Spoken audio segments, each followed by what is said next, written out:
1572년 8월 24일 예수님의 제자 이 바돌롬의 기념 축일에 이 로마 교회가 개신교인들을 초청해서 함께 축제를 하자고 제안했습니다. 그때 많은 개신교인들이 몰려 들어왔습니다. 그런데 그 축일 밤 12시에 성당의 종소리가 울리면서 일제히 개신교인들을 학살하는 사건이 벌어져서 약 7만 명이 죽었다고 하는 기록도 남아 있습니다. 정말 역사에 기록돼서 남아있는 끔찍한 사건이었습니다.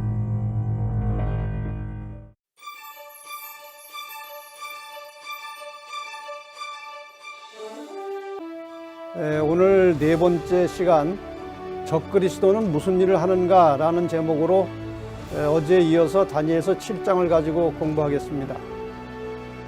지난 시간에 우리는 다니엘 7장에 나오는 이 작은 뿔에 대해서 공부를 했습니다. 그 작은 뿔은 어제 공부하신 대로 하나님을 대적하며 하나님의 백성들을 핍박하는 적그리스도라는 사실이 확인되었고, 그가 바로 로마 카톨릭 혹은 그것을 대표하는 교황권이라는 사실을 알게 되었습니다. 저의 개인적인 해석이 아니라 종교개혁자들의 주장에 근거해서 말씀을 드리고 또 가르쳐 드린 것입니다. 저는 개인적으로 이 카톨릭이나 교황에 대해서 아무런 감정이 있을 필요가 없습니다. 카톨릭 신자들 중에도 신실한 믿음을 가진 사람들이 얼마든지 많고, 카톨릭 교회도 사회적으로 선한 일을 많이 하고 있는 것이 사실입니다. 그러나 이 카톨릭이라고 하는 시스템 자체는 로마 제국의 뿌리를 두고 있을 뿐만 아니라 그들이 지향해 나가고 있는 사업의 방향이나 이 활동은 분명히 성경에 나타난 하나님의 뜻을 거역하면서 하나님을 대적하고 있는 것이 사실입니다. 역사적으로 너무나도 확연하게 드러난 일이기 때문에 아무도 그 사실을 부인할 수 없습니다. 그러니까 제가 이 작은 뿔과 교황권을 연관시켜 설명하는 것에 대해서 감정적 반응을 하지 않으시면 감사하겠습니다. 사실 여부를 확인해서 공부하는 시간이 되기를 바랍니다. 오늘 계속해서 다니엘 7장의 말씀을 통해서 작은 뿔 적그리스도가 과거의 역사에서 실제로 어떤 일을 했는지를 살펴보겠습니다. 그리고 내일과 모레는 요한계시록 13장을 공부하면서 그 적그리스도가 앞으로 어떤 일을 할 것인지에 대해서 알아보려고 합니다. 그러면 먼저 지난 시간에 보셨던 다니엘 7장의 몇 성경정들을 가지고 작은 뿔, 즉 적그리스도가 하는 일을 알아보겠습니다. 내가 그 뿔들을 유심히 보는 중 다른 작은 뿔이, 그 뿔들은 네 번째 짐승에서 올라온 10뿔을 말하는 것입니다. 그 뿔들을 유심히 보는 중에 다른 작은 뿔이 그 사이에, 그 10뿔 사이에서 나더니 먼저 뿔 중에 셋이 그 앞에 뿌리까지 뽑혔으며 이 작은 뿔에는 사람의 눈 같은 눈이 있고 또 입이 있어 큰 말을 하였느니라. 어제 이미 보셨던 말씀이죠. 계속해서 다니엘서 7장 24절과 25절에는 작은 뿔이 하는 일을 상당히 구체적으로 그러나 상징적으로 밝혀내고 있습니다. 그 10뿔은 이 나라에서 일어날 10왕이요 그 후에 또 하나, 그 작은 뿔을 말하는 것이죠. 일어나리니 그는, 이 작은 뿔은 먼저 있던 자들과 다르고 또 새 왕을 복종시킬 것이며 장차 말로 지극히 높으신 자를 대적하며 또 지극히 높은 자의 성도를 괴롭게 할 것이며 그가 또 때와 법을 변개코자 할 것이며 성도는 그의 손에 붙임받아 한 때와 두 때와 반 때를 지내리라, 이렇게 되어 있습니다. 이 성경 구절들에 기록된 이 작은 뿔이 하는 일들을 종합해서 정리하면 다음과 같습니다. 작은 뿔의 역할들. 첫째, 먼저 있던 자들과 다르다. 그러니까 먼저 있던 네 짐승이나 10뿔, 그런 나라들과는 다르다는 것입니다. 그 다음에 두 번째, 먼저 나온 10뿔 중에 3뿔을 뿌리채 뽑는다. 이게 무슨 뜻인가? 그 다음에 세 번째, 사람의 눈 같은 눈이 있어 큰 말을 한다. 그리고 네 번째, 지극히 높으신 자 하나님을 대적한다. 이 3번과 4번은 상당히 공통점을 가지고 있는 것입니다.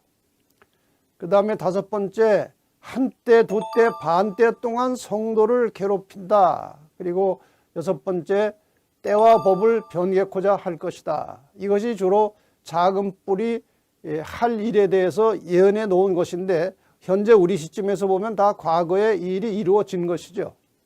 이러한 작은 뿔의 역할을 대략 5가지로 분류해서 하나씩 설명을 드리겠습니다. 첫째, 먼저 있던 자들과 다르다. 말씀드린 대로 먼저 있던 자들은 그 먼저 나왔던 네 짐승 혹은 네 번째 짐승에서 올라온 그 10개의 뿔, 그런 모든 왕국들과는 이 작은 뿔은 성격이 다르다는 겁니다. 어떻게 다릅니까? 여기 한 기록에 보면 이전의 나라들은 모두 정치적 군주 국가였으나 교황 로마는 정치적 절대 군주 국가이면서도 종교적 군주 국가라는 점에서 크게 다르다. 이전의 왕국들은 사람의 몸을 다스렸으나 교황은 사람의 영혼까지 다스린다. 확실히 다릅니다. 이 교황권은 정치적 군주 국가의 형태를 가지고 있으면서 또 종교적 군주 국가의 모습을 가지고 있습니다. 그러니까 양면을 다 가지고 있는 것입니다. 그 다음에 계속해서 다른 나라들은 자국의 영토 내에 있는 백성들만 다스리지만 교황 로마는 영토와 민족에 관계없이 각 족속과 방언과 나라를 다스리는 범세계적인 국가라는 점에서도 다르다. 그러니까 이 로마 교황권은 이 종교적 지도자이기 때문에 자기 나라 외에도 이 가톨릭에 속한 모든 사람들을 다 다스립니다. 그러니까 범세계적인 국가라는 것이죠. 이런 점에서 이제 다르다는 겁니다. 그 다음에 10뿔 중에 3뿔을 뿌리채 뽑는다. 이것은 좀 배경 설명이 필요합니다. 교황 로마가 세상을 점령해 나가는 시기에 이 로마 교회는 2개의 교파가 대립하고 있었습니다. 하나는 아다나시우스파고 또 다른 하나는 아리우스파입니다. 그런데 교황은 이 아다나시우스파를 지지하고 있었습니다. 그러나 이 아리우스파를 지지하고 있던 헤룰리족, 반달족, 동코트족은 계속해서 교황을 반대하면서 교황을 저항하는 세력으로 여전히 남아 있었습니다. 그래서 이 교황은 동로마의 힘을 빌려서 이 세 종족을 차례로 정복하는 일을 하게 됩니다. 지금 저기 지도에서 보시는 대로 세 종족 헤룰리와 반달과 동코트는 로마 교황을 대적하는 세력이었습니다. 그래서 이 교황권은 말씀드린 대로 동로마의 세력을 빌려서 헤룰리를 493년에 정복했고 그 다음에 반달을 534년에 정복했고 그리고 마지막으로 동코트를 538년에 정복했습니다. 이렇게 해서 538년 정복 이후로 교황이 거침없이 세상을 지배할 수 있는 환경이 만들어졌다는 것이죠. 이 538년에 대해서는 여러 가지 설이 많습니다. 동코트가 530년에 망한 것이 아니고 그 이후에 망했다는 기록도 있고 한데 배경을 좀 설명을 드리겠습니다. 여기 J.B. 멜이라고 하는 역사가가 기록한 후기 로마 제국의 역사책에 보면 제18장에 이러한 내용이 기록되어 나옵니다.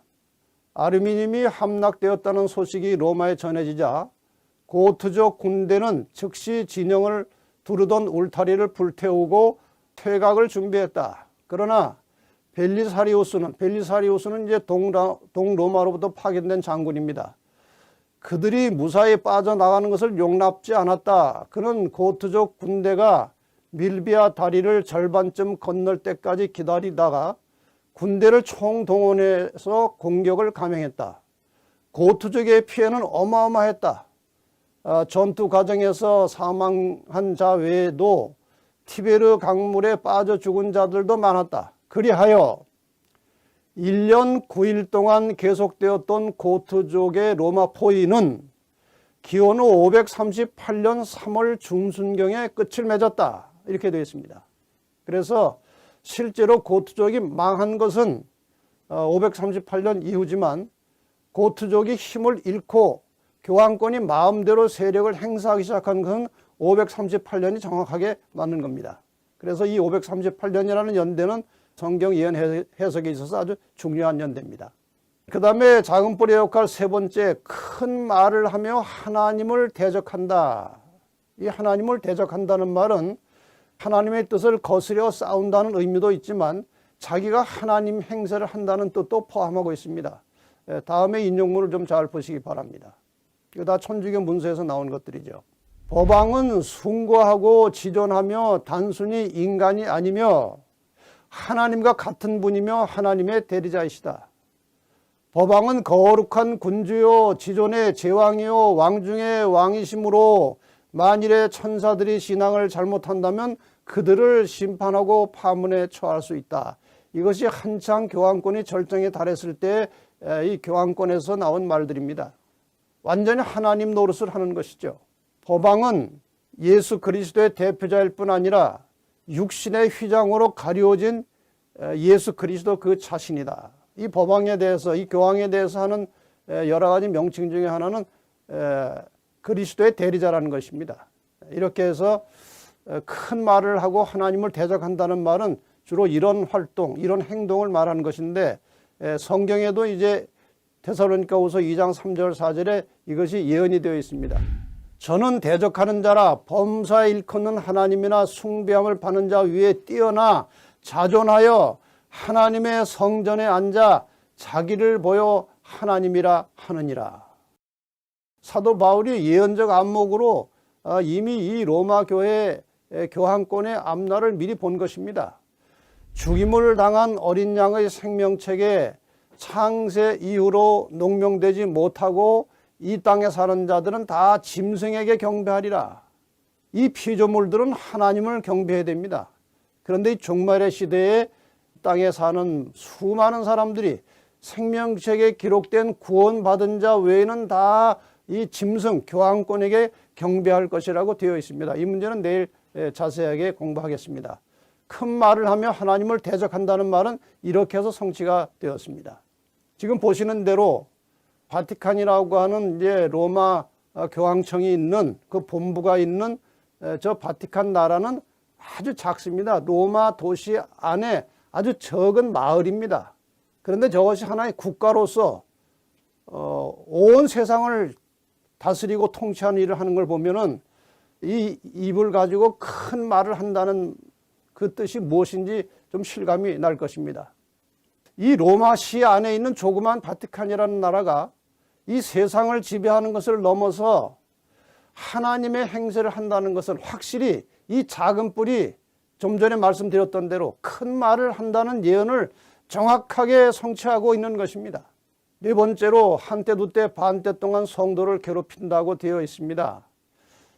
이것은 꽤 설명하기가 쉽지 않은 부분인데 한때 두때 반때라고 하는 말부터 먼저 설명을 드리겠습니다. 우선 다니엘서 11장 13절에 보면 북방왕은 돌아가서 다시 대군을 전보다 더 많이 준비하였다가 몇 때 곧 몇 해 후에 대군과 많은 물건을 거느리고 오리라. 그러니까 때라고 하는 것은 해라고 하는 것과 똑같은 뜻이고 해는 우리가 사용하는 연, 1년, 2년 할 때 그 연을 말하는 것입니다. 그러니까 세 때 반입니다. 한 때, 두 때, 반 때는 합치면 세 때 반입니다. 그러므로 이 세 때 반은 3년 반을 말하는 것이고 3년 반을 개월수로 하면 42달입니다. 계산해 보면. 그 다음에 성경상 예언을 풀이할 때에 1개월은 일정해야 되기 때문에 꼭 30일로 계산합니다. 그래서 42개월은 1260일입니다. 근데 이 1260일 동안 이 작은 뿔이 하나님의 백성을 핍박하겠다 그 말이죠. 자, 한때 두때 반때라는 말을 좀 보십시다. 한때 두때 반때라는 말은 다니엘 12장 7절에도 나옵니다. 가로되 반드시 한때 두때 반때를 지나서 성도의 권세가 다 깨어지기까지 하니까 저기 한때 두때 반때가 또 나오는데 성도의 권세를 깨뜨리는 기간입니다. 그 다음에 42달에 대해서 계시록 11장 2절에 나오는데 이것을 이방인에게 주었은즉 저희가 거룩한 성을 하나님의 백성들이 머물러 있는 성을 42달 동안 짓밟으리라. 여기 42달도 역시 같은 기간을 말하는데 하나님의 백성들이 이방인에게 고난당하고 핍박당하는 것을 의미하고 있습니다. 그 다음에 똑같은 기간 1260일에 대해서 계시록 11장 3절에서는 저희가 굵은 베옷을 입고 1260일을 예언하리라. 베옷을 입었다는 것도 역시 그것은 아주 슬프고 괴롭고 힘든 기간을 말하는 것입니다. 그런데 그 1260일이 실제로 기간이 얼마냐에 대해서 우리가 에스겔 4장 6절을 참조하면 내가 내게 40일로 정하였나니 1일이 1년이니라. 그래서 우리가 성경에 나오는 이 역사적 예언을 해석할 때는 하루를 1년으로 계산하는 법칙이 있습니다. 그 원칙을 가지고 적용을 하면은 1260년간 고난과 핍박을 받을 것이라고 말한 것입니다. 그러니까 정리하면 한때, 두때, 반때, 42달, 1260일은 각각 표현은 다르지만 모두 하나님의 백성들이 고난과 핍박을 당하는 기간을 말하고 있습니다. 1260년이라는 아주 기나긴 세월 동안 하나님의 교회와 그 백성들은 말할 수 없는 고난과 시련과 박해를 받은 역사가 기록되어 남아 있습니다. 저기 그림을 좀 보시면 중세 종교 암흑시대 동안에 그리스도인들이 로마 교회에 잡혀가서 고문당하는 장면입니다. 수많은 그리스도인들이 종교 재판을 받고 저렇게 고문을 당하면서 예수를 부인할 것, 천주교의 명령에 복종할 것, 이런 강요되는 저런 고문을 수도 없이 받고 수많은 사람들이 죽었습니다. 나중에는 이제 이 수가 많아지니까 실내에서 하지 못하고 이 바깥에 야외에 나와서도 이렇게 고문하고 처형하는 일을 마음대로 저질렀다는 것이 그 당시를 이 시대적 상황을 목격했던 화가들에 의해서 그림으로 많이 남아 있습니다. 참 무시무시하고 끔찍한 세월이 지나가고 있었던 것입니다. 수많은 그리스도인들이 예수를 성경대로 바르게 믿는다는 이유 때문에 저렇게 처형을 당하고 희생을 당했던 것이죠. 이러한 희생의 가장 대표적인 사건 중에 실제로 세계사에 나타난 한 사건은 1572년 8월 24일 성 바돌롬의 축일 학살 사건이었습니다. 이 성 바돌롬의 축일 학살 사건은 정말 끔찍합니다. 예수님의 제자 이 바돌롬의 기념 축일에 이 로마 교회가 개신교인들을 초청해서 함께 축제를 하자고 제안했습니다. 그때 많은 개신교인들이 몰려 들어왔습니다. 그런데 그 축일 밤 12시에 성당의 종소리가 울리면서 일제히 개신교인들을 학살하는 사건이 벌어져서 어떤 기록에 보면은 2개월 이상에 걸쳐서 그 학살 사건은 계속되었고 약 7만 명이 죽었다고 하는 기록도 남아 있습니다. 정말 역사에 기록돼서 남아있는 끔찍한 사건이었습니다. 또 다른 어떤 역사책에 보면은 이 교황의 권세에 의해서 실제로 박해를 받고 죽은 그리스도인들의 수가 대략 5천만 정도는 될 것이라고 기록하고 있습니다. 그러나 이제 시간이 흐르면서 가톨릭의 세력도 점차로 약화되기 시작했고 1798년에 마침내 그 힘을 완전히 잃어버리게 되었습니다. 가톨릭 신문 2007년 6월 3일자에서 제가 본 것입니다. 1798년 로마가 점령되고 나머지 교황령도 양도됐으며 비오 6세는 프랑스로 끌려가 세상을 떠났다. 마침내 비오 6세 교황이 프랑스에 잡혀가서 옥사하는 일이 벌어졌는데 그 잡혀간 해가 1798년이고 그때부터 이 교황 로마는 힘을 잃어버린 겁니다.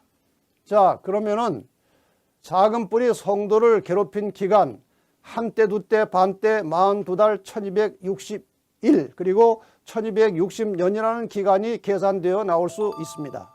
마지막 저항 세력이었던 돈코트 세력을 물리치고 정복한 538년이 이제 그 활동의 시작점으로 볼 수 있습니다.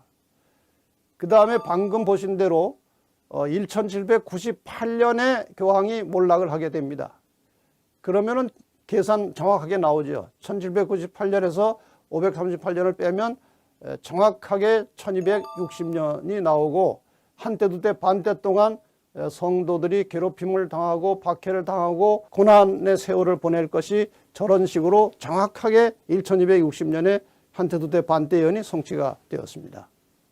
자, 그 다음에 이제 마지막으로 때와 법을 변개코자 한다는 예언에 대해서 좀 살펴보겠습니다. 저건 물론 하나님과 그 백성에 관계된 것이죠. 하나님의 법, 십계명에 명시된 때가 있습니다. 하나님의 법에 명시된 때를 변개하겠다는 겁니다. 자, 하나님의 법을 우리 간략하게 좀 볼까요? 저 십계명이 하나님의 법이죠. 저 10개의 계명, 10개의 법 가운데에 때와 관계된 계명이 하나 있는데 그것이 안식일을 기억하여 거룩히 지키라. 제7일이라고 하는 때를 말하는 것입니다. 이 교황의 권세가 한 일 중에 가장 큰, 스스로 자체적으로 생각하기를 가장 큰 권세 있는 일이라고 생각하는 것 중에 하나가 저 안식일을 다른 날로 바꾸는 것입니다. 가톨릭에서 나온 문서에 의하면 가톨릭 교회는 안식일을 일주일 중 7째 날인 토요일에서 첫째 날인 일요일로 변경한 후 10계명의 셋째 계명을 고쳐 일요일을 주일로 지키라고 하였다. 자, 이 안식일이 어떻게 변경되었는가 하면은 가톨릭에서 나온 회심자를 위한 그 교리 문답서입니다. 거기에 보면 50페이지에 어느 날이 안식일인가? 저 책은 제가 가지고 있는 책입니다. 어느 날이 안식일인가? 답, 토요일이 안식일이다. 문, 우리는 왜 토요일 대신 일요일을 지키는가? 답, 가톨릭 교회가 라오디게아 종교회의에서 그 존엄성을 토요일에서 일요일로 옮겼기 때문이다. 그래서 우리는 토요일 대신에 일요일을 지킨다. 이렇게 주장하고 있습니다. 자, 그러면은 하나님의 계명과 배치된 것이기 때문에 그 계명을 그대로 두면 안 됩니다. 하나님의 계명에는 분명히 네 번째 안식일을 기억하여 거룩히 지키라고 명시하고 있어요. 그런데 일요일 날 예배를 드리게 되었기 때문에 천주교는 다시 십계명을 만들어서 잘 보시면 우상을 만들어 그것들을 절하지 말라고 하는 계명은 삭제됐습니다. 법을 바꾼 겁니다. 우상을 만들지 말라고 하는 말은 여러 가지 그 자신들이 하는 종교 행사에 걸림돌이 되는 거죠. 많은 우상을 만들고 있으니까요. 그래서 저것은 삭제하고 그러다 보니까 셋째 계명이 둘째로 올라오고 넷째 계명이 셋째로 올라와서 주일을 지키고 그렇게 바뀌어졌습니다. 그래서 셋째 계명을 고쳤다고 말하는 것입니다. 그러니까 하나가 이제 모자랍니다. 그래서 10번째 계명, 내 이웃의 아내나 소유를 탐내지 말라라고 하는 이 10번째 계명을 둘로 나누어서 남의 아내를 원치 말고 남의 재물을 탐치 말라 이렇게 해서 10개를 맞춰놨습니다. 그래서 하나님의 계명에서는 안식일을 주장하고 있고 천주교 십계명은 일요일을 지키라고 말합니다. 서로 다른 계명이 두 개가 이 땅에 존재하고 있는 것입니다. 그래서 이 가톨릭 교회는 하나님의 십계명은 사용하지 않습니다. 그리고 자기들이 변경해 놓은 법을 공공연하게 십계명으로 쓰고 있습니다. 제가 괌의 어느 한 천주교 입구에 세워진 비석에 십계명이 기록되어 있는 것을 보게 되었습니다. 저기 괌에 있는 한 천주교인데 저 앞에 돌비에 십계명을 새겨놨어요. 저게 그대로 그 사진입니다. 저기 왼쪽에 세 번째 계명에 보면은 Remember to keep holy the Lord's Day. 그러니까 주의 날을 기억해서 거룩히 지키라 이렇게 되어 있습니다. 아주 명확하게 기록되어 있습니다. 이와 같이 다니엘 7장에서 작은 뿔, 즉 교황권이 어떤 일을 할 것인지에 대한 예언이 역사적으로 정확하게 성취되었습니다. 참 놀라운 일입니다. 하나님이 아니시면 어떤 인간도 이러한 예언을 할 수 없을 것입니다.